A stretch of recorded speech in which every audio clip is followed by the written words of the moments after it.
إن الحمد لله نحمده ونستعينه ونستغفره ونعوذ بالله من شرور أنفسنا وسيئات أعمالنا من يهده الله فلا مضل له ومن يضلل فلا هادي له وأشهد أن لا إله إلا الله وحده لا شريك له وأشهد أن محمدًا عبده ورسوله يا أيها الذين آمنوا اتقوا الله حق تقاته ولا تموتن إلا وأنتم مسلمون يا أيها الناس اتقوا ربكم الذي خلقكم من نفس واحدة وخلق منها زوجها وبث منهما رجالا كثيرا ونساء واتقوا الله الذي تساءلون به والأرحام إن الله كان عليكم رقيبا يا أيها الذين آمنوا اتقوا الله وقولوا قولا سديدا يصلح لكم أعمالكم ويغفر لكم ذنوبكم ومن يطع الله ورسوله فقد فاز فوزا عظيما أما بعد فإن أصدق الحديث كتاب الله وأحسن الهدي هدي محمد صلى الله عليه وسلم وشر الأمور محدثاتها وكل محدثة بدعة وكل بدعة ضلالة وكل ضلالة في النار أعوذ بالله السميع العليم من الشيطان الرجيم بسم الله الرحمن الرحيم ولقد خلقنا الإنسان ونعلم ما توسوس به نفسه ونحن أقرب إليه من حبل الوريد إذ يتلقى المتلقيان عن اليمين وعن الشمال قعيد ما يلفظ من قول إلا لديه رقيب عتيد وجاءت سكرة الموت بالحق ذلك ما كنت منه تحيد ونفخ في الصور ذلك يوم الوعيد وجاءت كل نفس معها سائق وشهيد لقد كنت في غفلة من هذا فكشفنا عنك غطاءك فبصرك اليوم حديد وقال قرينه هذا ما لدي عتيد ألقيا في جهنم كل كفار عنيد مناع للخير معتد مريب الذي جعل مع الله إلها آخر فألقياه في العذاب الشديد قال قرينه ربنا ما أطغيته ولكن كان في ضلال بعيد قال لا تختصموا لدي وقد قدمت إليكم بالوعيد ما يبدل القول لدي وما أنا بظلام للعبيد وقال الله تبارك وتعالى في مقام آخر ولو ترى إذ الظالمون في غمرات الموت والملائكة باسطوا أيديهم أخرجوا أنفسكم اليوم تجزون عذاب الهون بما كنتم تقولون على الله غير الحق وكنتم عن آياته تستكبرون وقال جل وعلا في موضع آخر يا أيتها النفس المطمئنة ارجعي إلى ربك راضية مرضية فادخلي في عبادي وادخلي جنتي رب اشرح لي صدري ويسر لي أمري واحلل عقدة من لساني يفقه قولي سبحانك لا علم لنا إلا ما علمتنا إنك أنت العليم الحكيم رب زدنی علما اللہم رب زدنی علما محترم بزرگوں، نوجوان ساتھیوں اور دینی ملی بھائیوں، ہر قسم کی تعریف و توصیف، حمد و ثنا، پاکیزگی اور بڑائی کا مستحق اور حقدار صرف اور صرف اللہ وحدہ لا شریک ہے۔ اسی نے ہمیں آپ کو پوری کائنات کو وجود بخشا، وہی ہے جو کائنات کے ذرے ذرے پر حکومت کرتا ہے۔ کائنات کا کوئی خطہ، کوئی گوشہ، کوئی حصہ اس کی بادشاہت اور اس کی حکومت سے الگ نہیں ہے۔ اللہ تبارک و تعالی نے بنی نوع انسانوں کی ہدایت کے لیے، ان کی رہنمائی کے لیے اپنا پیغام رسولوں، نبیوں کے ہاتھوں ان تک پہنچایا۔ تمام انبیاء کرام نے اپنی ذمہ داری بخوبی نبھائی۔ آخر میں اللہ سبحانہ و تعالیٰ نے اپنا عام پیغام، آخری قانون، آخری شریعت، آخری رسول اور آخری نبی کے ذریعے سے ہم انسانوں تک پہنچایا۔ نبی کریم صلی اللہ علیہ وسلم نے اللہ کا پیغام جیسے پایا تھا بغیر کسی کمی اور بیشی کے انسانوں تک پہنچا دیا، بلکہ اس سے بھی بڑھ کر نبی رحمت صلی اللہ علیہ وسلم نے اس پیغام پر اور اللہ کے احکامات پر عمل کر کے قیامت تک آنے والے لوگوں کے لیے بطور نمونہ چھوڑ دیا۔ تمام انبیاء کرام پر درود و سلام کا نزول ہو، بالخصوص آخری نبی، آخری رسول، رحمت للعالمین محمد عربی صلی اللہ علیہ وسلم پر لاکھوں کروڑوں درود و سلام نازل ہوں۔ اللہم صلی علی محمد وعلی آل محمد کما صلیت علی ابراہیم وعلی آل ابراہیم انک حمید مجید۔ اللہم بارک علی محمد وعلی آل محمد کما بارکت علی ابراہیم وعلی آل ابراہیم انک حمید مجید۔ محترم حضرات، آج کا موضوع قرآنی آیات سے آپ نے اندازہ لگا لیا ہوگا کیا ہونا چاہیے، اور بہت سے لوگوں کے پاس سوشل میڈیا کے ذریعے سے پہنچ گیا ہوگا۔ آج کا موضوع اور آج کا ٹاپک ہے موت کا منظر۔ موت سے کس کو رستگاری ہے؟ موت سے کس کو رستگاری ہے؟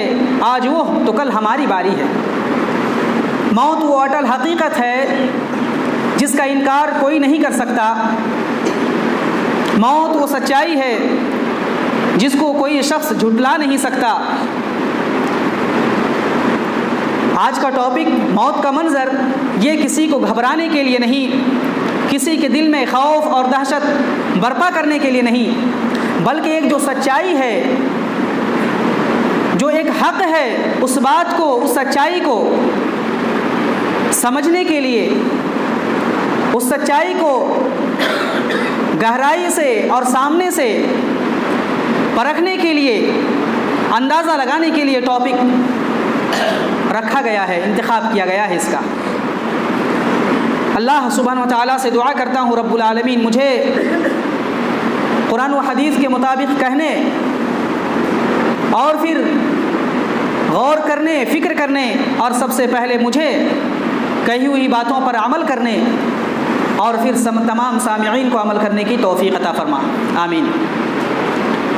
حضرات گرامی، موت ایسی حقیقت ہے جس کا انکار نہیں کیا جا سکتا۔ موت ایسی سچائی ہے جس کو جھٹلایا نہیں جا سکتا، اور موت کے سلسلے میں کسی کا کوئی اختلاف آج تک نہیں رہا، یہاں تک کہ جو لوگ اللہ سبحانہ و تعالیٰ کو نہیں مانتے، جو لوگ رب کا انکار کرتے ہیں، ان کے یہاں بھی موت سچ ہے، حق ہے، کیونکہ مشاہدہ بتلاتا ہے۔ کم از کم قرآنی آیات اور احادیث نبویہ نہ مانیں تو مشاہدات بتلاتے ہیں، واقعات اور حادثات بتلاتے ہیں کہ جو یہاں پر آیا ہے ایک دن نہ ایک دن اسے اس دنیا کو چھوڑ کر، اس روئے زمین کو چھوڑ کر جانا ہے۔ وما جعلنا لبشر من قبلک الخلد افإن مت فهم الخالدون۔ اللہ سبحانہ وتعالیٰ فرماتا ہے ہم نے کسی انسان کے لیے ہمیشگی نہیں رکھی۔ کیا آپ مر جائیں گے اے نبی تو کیا یا وہ لوگ باقی رہیں گے، وہ لوگ ہمیشہ رہیں گے؟ کل نفس ذائقۃ الموت، فرمایا ہر نفس کو، ہر جاندار کو، ہر متنفس کو موت کا مزہ چکھنا ہے، موت کا مزہ چکھنا ہے، موت کا ذائقہ لینا ہے۔ اور عربی شاعر نے کیا خوب کہا ہے، کل نفس الموت قدح کل نفس شاربہ والباب والقبر باب کل نفس داخلہ۔ کہا موت ایسا جام ہے، ایسا کڑوا جام ہے جسے ہر انسان کو پینا ہی پڑے گا، گلے کے نیچے اتارنا ہی پڑے گا، اور قبر ایسا دروازہ ہے جسے ہر ایک کو داخل ہونا ہی پڑے گا۔ اور موت کسی کو نہیں چھوڑتی، موت کا پنجہ ہر ایک پر جمتا ہے، یہاں تک کہ نبی کریم صلی اللہ علیہ وسلم بھی اس دنیا سے انتقال فرما گئے۔ لو کان فی الدنیا بقاء لو کان فی الدنیا بقاء لما مات خیر المرسلین محمد. عربی شاعر کہتا ہے کہ اگر کسی کو بقا ہوتی، اگر کسی کو ہمیشہ رہنا ہوتا تو محمد الرسول اللہ صلی اللہ علیہ وسلم کو موت نہیں آتی.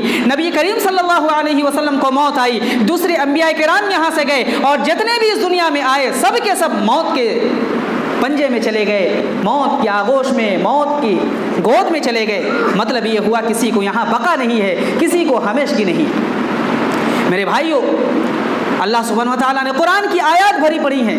اللہ سبحانہ و تعالیٰ نے فرمایا سورہ جمعہ کے اندر، قل ان الموت الذی تفرون منہ فانہ ملاقیکم ثم تردون الی عالم الغیب والشہادہ فینبئکم بما کنتم تعملون. کہ نبی آپ اعلان کروا دیجئے، اناؤنسمنٹ کروا دیجئے، بتلا دیجئے، لوگوں کو خبر کر دیجئے، جس موت سے تم بھاگتے ہو، جس موت سے تم دور ہٹتے ہو، وہ تم سے ملاقات کر کے رہے گی. فإنہ ملاقیکم. پھر اس کے بعد اللہ سبحانہ و تعالیٰ کے یہاں تم بھیجے جاؤ گے، وہاں لوٹائے جاؤ گے. اسی طرح سے موت کا جب وقت آ جاتا ہے تو ایک لمحے کے لیے، ایک سیکنڈ کے لیے، لمحے بھر کے لیے بھی اجازت نہیں دی جاتی، مہلت نہیں دی جاتی. وَلَن يُؤَخِّرَ اللَّهُ نَفْسًا، سورہ منافقون میں فرمایا گیا وَلَن يُؤَخِّرَ اللَّهُ نَفْسًا إِذَا جَاءَ أَجَلُهَا وَاللَّهُ خَبِيرٌ بِمَا تَعْمَلُونَ. کہ موت کا وقت جب آ جاتا ہے، موت کی گھڑی جب آ جاتی ہے تو ایک لمحے کے لیے بھی، ایک گھڑی کے لیے بھی اللہ سبحانہ و تعالیٰ مہلت نہیں دیتا. اگر کوئی شخص موت سے چھپنا چاہے، موت سے بھاگنا چاہے، کسی قلعے میں بند ہو جائے، گھر میں بند ہو کر نکلنا نہ چاہے، جیسا کہ آج کورونا کی حالت میں کئی ممالک، کئی دیش، کئی شہر اور کئی گاؤں کا یہ حال تھا، لوگ گھروں میں بیٹھے ہوئے تھے. لیکن موت سے کہاں کسی کو چھٹکارا ہے. اینما تکونوا یدرککم الموت ولو کنتم فی بروج مشیدہ. قرآن کا اعلان ہے، لوگوں موت تمہیں آ پکڑے گی جہاں کہیں بھی رہو. ولو کنتم فی بروج مشیدہ، بند قلعے میں اور مضبوط قلعے میں رہو تب بھی موت تمہیں آ پکڑے گی، موت تمہیں ڈھونڈ لے گی. جب موت کے سلسلے میں ہم سچ مانتے ہیں، ہم اسے حق مانتے ہیں، جانتے ہیں کہ موت آنے والی ہے، تو پھر موت کے سلسلے میں ہم غفلت کیوں برت رہے ہیں؟ موت کا انکار زبانی طور پر نہیں لیکن عملی طور پر ضرور کہیں نہ کہیں ہم کر رہے ہیں. میرے بھائیوں، اگر موت سے غفلت نہیں ہے، اگر موت کو ہم حق مانتے ہیں، سچ مانتے ہیں اور سچ ماننا ہی پڑے گا، تو پھر موت کے لیے ہم تیار کیوں نہیں ہیں؟ ہم موت کے لیے تیار کیوں نہیں ہیں؟ ریڈی کیوں نہیں ہیں ہم فیس کرنے کے لیے اسے؟ یہ اس کے دو اسباب ہو سکتے ہیں. اس کے دو اسباب ہو سکتے ہیں موت سے غفلت کے. نمبر ایک دنیا کی محبت اور نمبر دو جہالت. نمبر ایک دنیا کی محبت. اصل میں دنیا طلبی میں ہم اتنا دور جا چکے ہیں، اتنی دور جا چکے ہیں اور اتنی گہرائی سے دنیا طلبی کی محبت ہمارے دلوں میں آ گئی ہے کہ ہم روپے پیسے، دولت، شہرت، عزت، تعظیم، منصب، عہدہ، انہی کے پیچھے ہم لگے ہوئے ہیں. اور موت کو ہم جانتے حق ہیں، پھر بھی اس کے باوجود ہم موت کے لیے تیار نہیں ہیں. موت کے بعد آنے والی زندگی کے سلسلے میں ہم ریڈی نہیں ہیں، کیونکہ ہمیں شہرت چاہیے، کیونکہ ہمیں دولت چاہیے. وہی روزانہ کا کپڑا کھانا، یہی ہماری دنیا ہے، یہی ہماری پوری زندگی ہے. اور اسی دنیا کے چلتے، اسی کپڑے اور کھانے کے چلتے، بلڈنگ عمارت کے چلتے، روپے پیسے کے چلتے، اپنی جان اور اپنے بچوں کی پرورش کے چلتے، ان کے مستقبل کے لیے، ان کے برائٹ فیوچر کے لیے ہم محنت کرتے رہتے ہیں، لیکن اس موت کو ہم بھول جاتے ہیں اور موت کے بعد آنے والی زندگی سے غافل ہو جاتے ہیں. جو موت ہمیں آ کر رہے گی اور جب آ جائے گی تو تھوڑی سی بھی مہلت نہیں مل سکتی. ایک تو دنیا طلبی، دنیا سے محبت، اور دوسرا سبب ہے جہالت، دھوکہ. کس بات سے جہالت؟ موت کی حقیقت کو جانتے ہوئے موت سے جہالت، دنیا کی حقیقت جانتے ہوئے دنیا سے جہالت. ہم جانتے ہیں یہ جو روپے پیسے ہم کماتے ہیں، یہ جو ہم بلڈنگیں بناتے ہیں، یہ ہمارے کام آنے والی نہیں ہے. دنیا میں کام آ جائے چند دنوں کے لیے، لیکن آخرت میں کام آنے والی یہ چیزیں نہیں ہیں. اور دوسرا سبب جو جہالت، دھوکہ کہا گیا، یہ دنیا کی زرق برق، یہ رنگینیاں، یہ دنیا کے آلائشیں، آسائشیں اور دنیا کے آرام، دنیا کی راحت، دنیا کے سکون اور دنیا کا اطمینان نے ہمیں پاگل بنا دیا ہے. ہم دھوکے میں ہیں, ہماری جوانی ہے, ہم تو ہٹے کٹے ہیں, ہم تو ابھی چل پھر لیتے ہیں, ہم تو کمائی کر سکتے ہیں, ہم تو آج انجوائے کر سکتے ہیں, دنیا کی لذت اٹھا لیں, دنیا کے لطف اٹھا لیں. موت تو آئے گی جیسے لوگوں کو آتی ہے, موت آئے گی جیسے لوگوں کو آتی ہے, ہمیں بھی آئے گی, ہم بھی دنیا سے چلے جائیں گے. بس یہاں تک ہم سوچتے ہیں, یہیں تک ہم سوچتے ہیں, ہماری آنکھیں بند ہونے تک ہم سوچتے ہیں. اس کے بعد کا ہمیں منظر, اس کے بعد کا درشیہ ہمیں نہیں معلوم, یا تو ہم معلوم ہی نہیں کرنا چاہتے ہیں, یا پھر معلوم کر کے بھی ہم تجاہل عارفانہ, یعنی جان بوجھ کر ہم اندھے بنے ہوئے ہیں, جان بوجھ کر ہم اندھے بنے ہوئے ہیں. میرے بھائیوں, جب ہمیں معلوم ہے موت کے سلسلے میں, جیسے 5 چیزوں کے سلسلے میں اللہ سبحانہ و تعالیٰ نے سورہ لقمان میں فرمایا کہ اللہ کے علاوہ کوئی نہیں جانتا. ان اللہ عنده علم الساعة وينزل الغيث ويعلم ما في الارحام وما تدري نفس ماذا تكسب غدا وما تدري نفس بأي ارض تموت ان اللہ علیم خبیر. کہ قیامت کا علم اللہ کے پاس ہے. بارش کہاں نازل ہوگی, کیسے نازل ہوگی, کتنی مقدار میں نازل ہوگی, وہ فصل کے لیے اچھی ہوگی یا نہیں, یا نقصان دہ ہوگی, فائدہ مند ہوگی, کوئی نہیں جانتا اللہ کے علاوہ. اسی طرح سے پیٹ میں کیا ہے, حمل میں کیا ہے اور کیسا ہے, اس کا فیوچر کیسا ہوگا, مستقبل میں وہ بد ہوگا, نیک ہوگا یا برا ہوگا, نہیں کوئی جانتا. جتنی سائنس ترقی کر لے, ٹیکنالوجی جتنی آگے بڑھ جائے, کوئی وہاں تک نہیں پہنچ سکتا جہاں کا انکار اللہ سبحانہ و تعالیٰ نے کر دیا ہے. اسی طرح سے وما تدری نفس ماذا تکسب غدا, کل کیا کمائے گا, کیا روزی لے کر آئے گا, کیا رزق لے کر آئے گا, کوئی نہیں جانتا. وما تدری نفس بأي ارض تموت, کس حال میں موت ہوگی, کس زمین پر موت ہوگی, کیسے موت ہوگی, کس حادثے کا شکار ہو جائے گا, کوئی نہیں جانتا. میرے بھائیو, یہ موت ہے, یہ موت ہے. ہٹلر کو کیا معلوم تھا, جس نے لاکھوں گردنوں کو جس میں سے جدا کر دیا تھا, لاکھوں کا قاتل ہٹلر کو کیا معلوم تھا کہ ایک دن وہ اپنی محبوبہ کے ساتھ خودکشی کر جائے گا, کیا معلوم تھا اسے. قارون کے کیا معلوم تھا کہ وہ اپنے خزانے سمیت ہی دھسا دیا جائے گا, اس کا خزانہ ہی اس کے لیے وبال جان بن جائے گا. اچھا, فرعون کو کیا معلوم تھا کہ موسیٰ علیہ السلام اور ان کی قوم کو جو برباد کرنے نکلا تھا, قتل کرنے کے نکلا تھا, کیا معلوم تھا سمندر کا وہ لقمہ مچ جائے گا, کیا معلوم تھا اسے کیا معلوم تھا. اور ہیروشیما ناکاسائی پر ایٹم بم گرانے والے اور ایٹم بم گرا کر وہاں کی زمین کو, وہاں کے لوگوں کو جہنم کا نمونہ بنانے والوں کو کیا معلوم تھا کہ ایک دن ہاسپٹل کے بستر پر ایڑیاں رگڑ رگڑ کر انہیں جان دینی پڑے گی, کیا معلوم تھا انہیں دنیا چھوڑنی پڑے گی. میرے بھائیو, یہ موت ہے, یہ موت کا منظر ہے. آئیے ہم دیکھتے ہیں موت کا منظر کیا ہوتا ہے, موت کی حالت کیا ہوتی ہے. وہ خوفناک, وہ ہیبتناک منظر, وہ ہولناک درشیہ اور وہ ڈینجرس سین جس کا ہمیں تصور بھی نہیں ہے, جس کا ہمیں تصور بھی نہیں ہے. میرے بھائیو, اسی لیے موت کو یاد کرنے کے لیے کہا گیا ہے. حضرت ابو ہریرہ رضی اللہ عنہ کی روایت ہے, فرماتے ہیں نبی کریم صلی اللہ علیہ وسلم نے فرمایا, اکثروا ذکر حازم اللذات. دنیا کی محبت ہمیں دھوکے میں ڈال دی ہے, دنیا کی محبت نے ہمیں نماز روزوں سے غافل کر دیا ہے, اللہ کے ذکر سے غافل کر دیا ہے. اس کا طریقہ اللہ کے نبی صلی اللہ علیہ وسلم نے فرمایا, اس کا سبب بتلایا اور اس کا علاج بھی بتلایا. دیکھو, موت کو یاد کیا کرو, موت کی یاد کیا کرنے والی ہے. اکثروا ذکر حازم اللذات, لذات کو, خواہشوں کو توڑنے والی ہے, کاٹنے والی ہے. اکثروا ذکر حازم اللذات, لذات, لطف, ان سب کی وجہ سے ہم برباد ہو رہے ہیں, ہلاک ہو رہے ہیں. موت کا منظر ہماری آنکھوں کے سامنے نہیں ہے. کہا گیا ان چیزوں سے موت کو یاد کرو, موت کی یاد تمہیں ان چیزوں سے کاٹ کر رکھے گی اور لذات کو ختم کر دے گی. اسی طرح سے ہم اپنے آپ کو ہوشیار سمجھتے ہیں, ہم اپنے آپ کو عقل مند سمجھتے ہیں. آئیے عقل مند دیکھتے ہیں حدیث کی روشنی میں.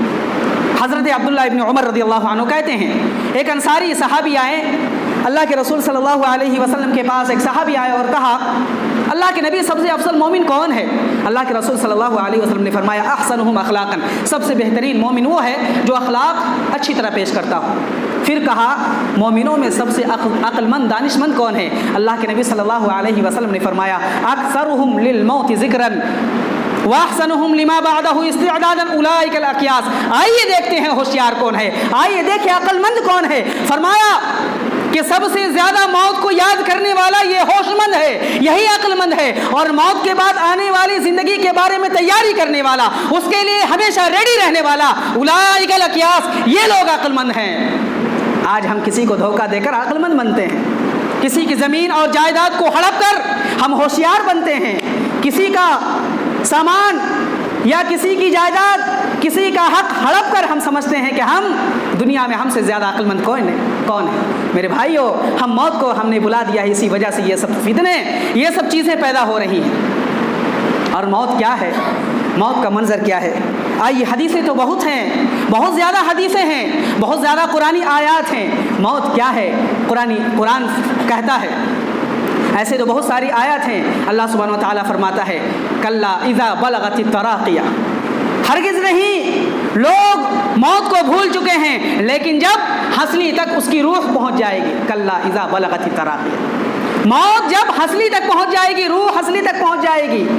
اسی طرح سے اور بھی آیتیں ہیں، ان کو چھوڑیے، ہم ایک حدیث کی طرف چلتے ہیں، لمبی حدیث جو حضرت براء ابن عازب رضی اللہ عنہ کی حدیث ہے۔ فرماتے ہیں ایک دن ایک انصاری کے جنازے کو لے کر ہم لوگ قبرستان کی طرف گئے، نبی کریم صلی اللہ علیہ وسلم بھی ساتھ تھے، نبی کریم صلی اللہ علیہ وسلم بھی ہمارے ساتھ تھے۔ قبرستان جب پہنچے تو وہاں پر ابھی لحد تیار نہیں ہوا تھا، یعنی قبر تیار نہیں ہوئی تھی۔ نبی کریم صلی اللہ علیہ وسلم قبلہ رو بیٹھ گئے، اور اتنے غور و فکر کے ساتھ بیٹھ گئے کہ ہم لوگ بھی ارد گرد آمنے سامنے بیٹھ کر چپ چاپ رہ گئے۔ اور حدیث کے الفاظ ہیں کہ ہمارے سروں پر گویا پرندے بیٹھے ہوئے، اتنی خاموشی سے، نہ سر ہلا رہے نہ ڈولا رہے ہیں۔ آپ صلی اللہ علیہ وسلم کے ہاتھ میں ایک چھڑی تھی، ایک لکڑی تھی جس سے آپ زمین کورید رہے تھے۔ پھر آپ صلی اللہ علیہ وسلم کو ہم نے دیکھا کہ ایک بار آسمان کی طرف چہرہ کرتے ہیں، آنکھ کرتے ہیں، پھر زمین کی طرف، پھر آسمان کی طرف، پھر زمین کی طرف، پھر آسمان کی طرف دیکھتے ہیں، پھر زمین کی طرف، 3 مرتبہ آپ نے دیکھا۔ پھر کہا لوگوں قبر کے عذاب سے اپنے آپ کو بچا لو، لوگوں قبر کے عذاب سے پناہ مانگو، 3 مرتبہ آپ نے کہا۔ پھر کہا اللہم انی اعوذ بک من عذاب القبر، اللہم انی اعوذ بک من عذاب القبر، اللہم انی اعوذ بک من عذاب القبر۔ اللہ میں تجھ سے قبر کے عذاب سے پناہ مانگتا ہوں، اے اللہ میں تیری پناہ چاہتا ہوں قبر کے عذاب سے، اے اللہ میں تیری پناہ میں آتا ہوں قبر کے عذاب سے، 3 مرتبہ فرمایا۔ اس کے بعد لمبی حدیث ارشاد فرمائی، سنیے غور سے، دونوں کا، کافر کی موت، مومن کی موت، گناہگار کی موت، نیک کی موت کا نقشہ کھینچا ہے اس حدیث کے اندر۔ اللہ کے نبی صلی اللہ علیہ وسلم نے بیان فرمایا، دیکھو جب مومن کا وقت آ جاتا ہے، موت کا وقت آ جاتا ہے، دنیا کو چھوڑنے کا وقت آ جاتا ہے، تب پھر اس کے پاس فرشتے آتے ہیں، فرشتے آتے ہیں اس کے پاس، اور ان کے ساتھ جنت کا ایک کفن ہوتا ہے، جنت کا ایک کپڑا ہوتا ہے، اور ان کے ساتھ جنت کی سب سے بہترین خوشبو ہوتی ہے، اور وہ آ کر کے اس کے سامنے تا حد نکاح دور پر بیٹھ جاتا ہے۔ فرشتے کچھ ہوتے ہیں بیٹھ جاتے ہیں، موت کا جب وقت آتا ہے پھر ملک الموت آتا ہے، روح قبض کرنے والا فرشتہ آتا ہے، روح قبض کرنے والا فرشتہ آتا ہے اور اس کے پاس آ کر کہتا ہے اے پاک روح تو نکل جا، اے پاک روح تو جسم کو چھوڑ دے۔ چنانچہ وہ روح اس جسم کو ویسے ہی چھوڑ دیتی ہے جیسے مشکیزہ سے پانی نکالا جاتا ہے، یعنی گھڑے سے سراہی سے جس طرح پانی نکالا جاتا ہے، کوئی تکلیف نہیں ہوتی، آسانی سے نکل جاتا ہے۔ جیسے ہی روح نکلتی ہے، جو فرشتے دور رہتے ہیں وہ قریب آ جاتے ہیں اور روح کو اس جنتی کفن میں، جنتی کپڑے میں لپیٹ لیتے ہیں، جنتی کپڑے میں اور خوشبو میں لپیٹ لیتے ہیں، اور جتنے فرشتے ہوتے ہیں سب اس کے لیے دعا کرتے رہتے ہیں، اس کے لیے دعا کرتے رہتے ہیں۔ پھر تمام فرشتے لے کر کے اوپر کی جانب جاتے ہیں، اوپر کی جانب جاتے ہیں، اور سب لوگ استقبال کے لیے فرشتے تیار رہتے ہیں۔ جیسے اوپر کی جانب جاتے ہیں، جتنے فرشتوں کے پاس سے گزر ہوتا ہے، تمام فرشتے پوچھتے ہیں کیا بات ہے، کس کی روح ہے، اے پاک روح تیرا استقبال ہو۔ بتایا جاتا ہے فلاں اور فلاں ہے، فلاں ابن فلاں ہے، نام لے کر بتایا جاتا ہے۔ پھر آسمانی فرشتے آسمان کی طرف، پہلے آسمان کی طرف جیسے پہنچتے ہیں، آسمان کے فرشتے دروازہ کھول دیتے ہیں، استقبال کرتے ہیں، اور پھر دھیرے دھیرے تمام آسمان کو چیرتے ہوئے 7ویں آسمان پر پہنچ جاتے ہیں۔ ہر آسمانی فرشتہ، آسمان کے ہر فرشتے ایک آسمان سے دوسرے آسمان کی طرف الوداع کہنے کے لیے جاتے ہیں، میرے بھائیوں جب 7ویں آسمان پر پہنچتے ہیں تو وہاں پر استقبال کیا جاتا ہے، دروازہ کھولا جاتا ہے، اللہ سبحانہ و تعالیٰ فرماتا ہے اس کی روح کو، اس بندے کو علیین میں ڈال دو۔ وما ادراک ما علیون کتاب مرقوم۔ علیین کیا ہے؟ علیین وہ ہے کتاب مرقوم، لکھی ہوئی کتاب ہے، یشہد المقربون، جس کی نگرانی فرشتے کرتے ہیں۔ اور اس کے بعد اللہ رب العالمین کہتا ہے اس بندے کو پھر سے، اس روح کو پھر سے زمین پر آسانی کے ساتھ اچھے طریقے سے لے جاؤ، کیونکہ میں نے اس سے وعدہ کیا ہے کہ میں اسی مٹی میں سے تمہیں پیدا کیا ہوں، اور پھر اسی مٹی میں تمہیں لوٹایا جائے گا، پھر سے ایک بار تمہیں زندہ کیا جائے گا۔ یہ مومن کی بات ہوئی۔ اور اسی طرح سے اللہ کے نبی صلی اللہ علیہ وسلم نے بعد میں فرمایا کہ یہ تو مومن کی بات ہوئی، کافر اور ایک روایت میں فاجر گنہگار کی مثال، گنہگار کی موت کا جب وقت آتا ہے، دنیا چھوڑنے کا وقت آتا ہے، اسی طرح سے فرشتے آ جاتے ہیں اس کے پاس، فرشتے آ جاتے ہیں اور فرشتے کے ہاتھ میں ٹاٹ ہوتا ہے، ٹاٹ بورا جسے ہم کہتے ہیں، ٹاٹ ہوتا ہے فرشتوں کے ہاتھ میں، اور وہ اس سے بہت دور تک بیٹھ جاتے ہیں، دور میں بیٹھ جاتے ہیں۔ پھر ملک الموت آتا ہے، موت کا فرشتہ آتا ہے، روح قبض کرنے والا فرشتہ آتا ہے، جیسے ہی سامنے آتا ہے کہتا ہے روح تو باہر نکل، اے گندی روح، اے غلیظ روح تو باہر نکل، کہتا ہے۔ اور اس کے بعد روح جیسے ہی یہ آواز سنتی ہے، روح پورے جسم میں دوڑنے لگتی ہے، بھاگنے کی کوشش کرتی ہے۔ اور حدیث کے الفاظ ہیں، اللہ کے نبی صلی اللہ علیہ وسلم کہتے ہیں جس طرح سے گوشت کو بھونا جاتا ہے، جس طرح کباب بنایا جاتا ہے، کباب کی سیخ ہوتی ہے، اسی طرح سیخ سے اس روح کو نکالا جاتا ہے۔ اور اس کی مثال بیان کی،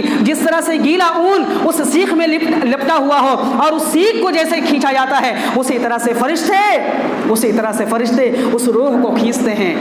اسی طرح سورہ نازعات میں اللہ رب العالمین نے فرمایا والنازعات غرقا، کہ قسم ہے ان فرشتوں کی جو غرق ہو کر، جو ڈوب کر روحوں کو نکالتے ہیں۔ میرے بھائیوں یہ کافر اور گناہگار کا حال ہوتا ہے، اس طرح نکالتے ہیں۔ اس کے بعد وہ فرشتہ نکالنے کے بعد جیسے ہی نکالتا ہے لوگ لعنت بھیجتے رہتے ہیں، تمام فرشتے لعنت بھیجتے ہیں، اور جو دور فرشتے کھڑے ہوتے ہیں، بیٹھے ہوتے ہیں، وہ سامنے آ جاتے ہیں اور اس روح کو لپیٹ دیتے ہیں اس ٹاٹ میں۔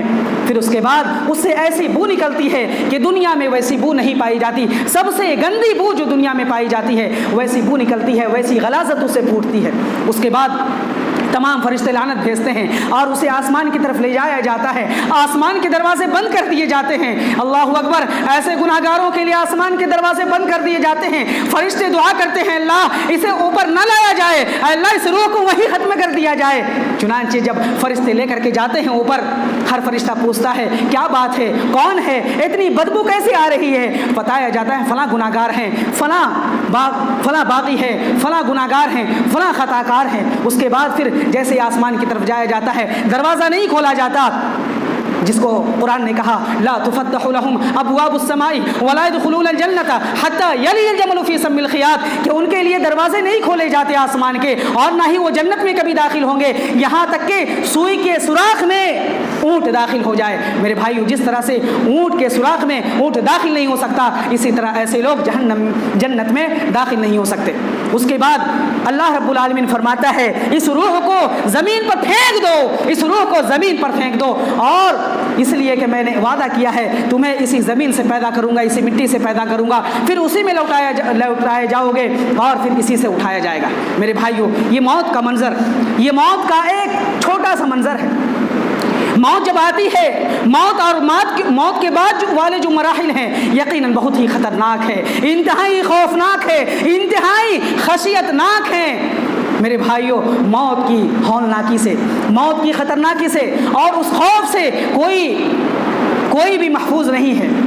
اللہ کے نبی صلی اللہ علیہ وسلم کا موت، اللہ کے نبی صلی اللہ علیہ وسلم کی موت کا وقت آیا، قریب ہے۔ حضرت عائشہ رضی اللہ عنہا راوی ہیں، بخاری کی حدیث ہے، فرماتی ہیں جب نبی کریم صلی اللہ علیہ وسلم کی موت کا وقت آیا تو اللہ کے نبی صلی اللہ علیہ وسلم کے سامنے ایک پیالہ تھا جس میں پانی بھرا ہوا تھا۔ اللہ کے نبی بار بار اس پیالے میں پانی میں اپنا ہاتھ ڈالتے، ہاتھ اٹھا کر اپنے چہرے پر ملتے اور کہتے لا الہ الا اللہ، لا الہ الا اللہ، ان للموت لسکرات، ان للموت لسکرات۔ اللہ کے کے علاوہ کوئی معبود نہیں، موت کی سختیاں ہوتی ہیں، موت کی خوفناکی ہوتی ہے۔ اللہ کے رسول، اتنے بڑے رسول، امام الانبیاء کی حالت ہے، کہہ رہے ہیں موت کی خطرناکی ہوتی ہے، موت خوفناک ہوتا ہے، موت کا مرحلہ بڑا کٹھن ہوتا ہے۔ میرے بھائیوں، اللہ کے رسول صلی اللہ علیہ وسلم نے یہ فرمایا، پھر کہا پھر رفیق الاعلیٰ، پھر رفیق الاعلیٰ، یعنی اللہ رب العالمین سے دعا کر رہے ہیں، اللہ مجھے بلا لے، اے اللہ میں تجھ سے ملاقات کا خواہش مند ہوں۔ یہ اللہ کے نبی صلی اللہ علیہ وسلم کی حالت ہے۔ صحابہ کرام کی بھی یہی حالت ہے۔ صحابہ کرام، حضرت ابو ہریرہ رضی اللہ عنہ رضی اللہ عنہ کی موت کا جب وقت آیا، رونے لگے، آنکھوں سے آنسو آنے لگے۔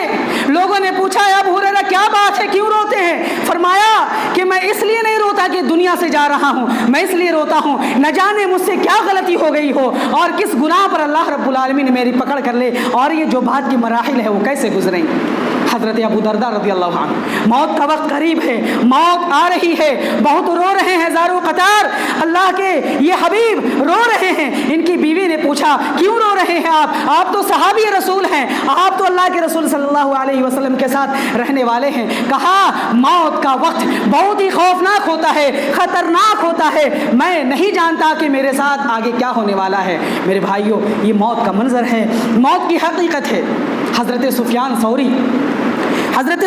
ثوری رحمہ اللہ، جب ان کی موت کا وقت آیا تو پھر یہ کہنے لگے، یہ رونے لگے اور روتے روتے کہہ رہے تھے، موت کا مرحلہ، موت کا موقع اتنا کٹھن ہے، اتنا خطرناک ہے، اس سے زیادہ کٹھن اور موت کا خوف جس طرح سے خوف ہے اس طرح سے کوئی خوف نہیں ہے۔ میرے بھائیو، یہ حضرت سفیان ثوری، یہ صحابہ کرام ہیں، اور بہت سے واقعات ہمارے پاس بھرے پڑے ہیں۔ نبی کریم صلی اللہ علیہ وسلم کا یہ حال ہے، صحابہ کرام کا حال یہ ہے، اور ہم کس دنیا میں رہتے ہیں۔ خوف، یہ موت ہے، موت کی خطرناکی، موت کی خوفناکی اور موت کی دہشت ہر ایک کو دبوچتی ہے، اور ہر ایک کے ساتھ ایسا سلوک ہوتا ہے۔ یہ دیکھیے نبی ہیں، یہ دیکھیے صحابہ ہیں، جب ان کے ساتھ ایسا مرحلہ ہے، یہ موت سے اتنا خوف کھاتے ہیں، موت سے اتنا ڈرتے ہیں، اور موت کے بعد آنے والے مراحل کے سلسلے میں اتنا زیادہ ہوشیار اور عقل مند ہے، اور ان کے سلسلے میں اتنی تیاری کے باوجود بھی وہ کہتے ہیں نہیں معلوم مجھے کیا ہونے والا ہے، میرے ساتھ قبر میں کیا ہوگا، میرے ساتھ موت کے وقت کیا ہوگا، میرے ساتھ تمام مراحل میں کیا ہوگا۔ میرے بھائیوں، ہوا شبہ کا حال کیا ہوگا، ہم کیا ہو سکتے ہیں اور ہم کیا کر سکتے ہیں۔ یہ سوچئے، ہم دنیا میں آ کر دنیا کی رنگ برنگی میں ہم پھنسے ہوئے ہیں۔